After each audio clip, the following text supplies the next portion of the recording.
இனிமே கண்ணை மூடிட்டு கடலை எண்ணெய் வாங்கலாம். ஏன்னா மந்த்ரா கடலை எண்ணெய் இதயத்தின் தயாரிப்பு. நாம் இழந்ததை மீட்க, மத்தியில் உரிமைகளை கேட்க வாக்களிப்பேர் இரட்டை இலை. தமிழகத்தில் கல்வி, வேலை வாய்ப்பில் மிகவும் பிற்படுத்தப்பட்ட பிரிவினருக்கான 20% ஒதுக்கீட்டில் வன்னியர்களுக்கு 10.5% உள் ஒதுக்கீடு வழங்கலாம் என்று 2022 மார்ச் 31 சுப்ரீம் கோர்ட் தீர்ப்பு வழங்கியது.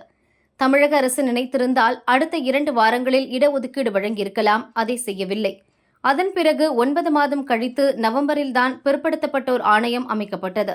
அதன் பிறகு 2 மாதங்கள் கழித்து ஜனவரியில்தான் வன்னியர் உள் இடஒதுக்கீடு குறித்து பரிந்துரைக்க தமிழ்நாடு பிற்படுத்தப்பட்டோர் ஆணையத்துக்கு உத்தரவு பிறப்பிக்கப்பட்டது. அடுத்த 3 மாதங்களில் ஆணையம் பரிந்துரை செய்திருக்க வேண்டும். அதுவும் நடக்கவில்லை. அதன் பிறகு தலா 6 மாதங்கள் வீதம் 2 முறை ஆணையத்தின் காலக்கெடு நீட்டிக்கப்பட்டுள்ளது. 2 முறை நீட்டித்த காலக்கெடுவும் இன்றுடன் முடிந்துவிட்டது.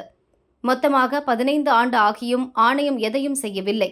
ஆணையம் கேட்ட தரவுகளை தமிழக அரசு கொடுக்கவில்லை. இது ஒன்றும் கடினமான பணி அல்ல, ஒரு சில வாரங்களில் முடிக்க வேண்டிய வேலை.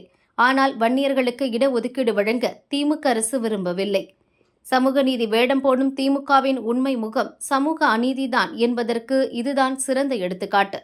ஆனால் இந்த விவகாரத்தில் திமுக அரசு தனது விருப்பம் போல தாமதம் செய்ய முடியாது. பொறுமைக்கும் ஒரு எல்லை உண்டு. பொறுமையை கடந்து போராடிதான் வன்னியர் இடஒதுக்கீட்டை வென்றெடுக்க வேண்டுமென்றால் அதற்கும் பாமக தயாராக உள்ளது. இதை திமுக அரசு உணர்ந்து நடவடிக்கை எடுக்க வேண்டும்.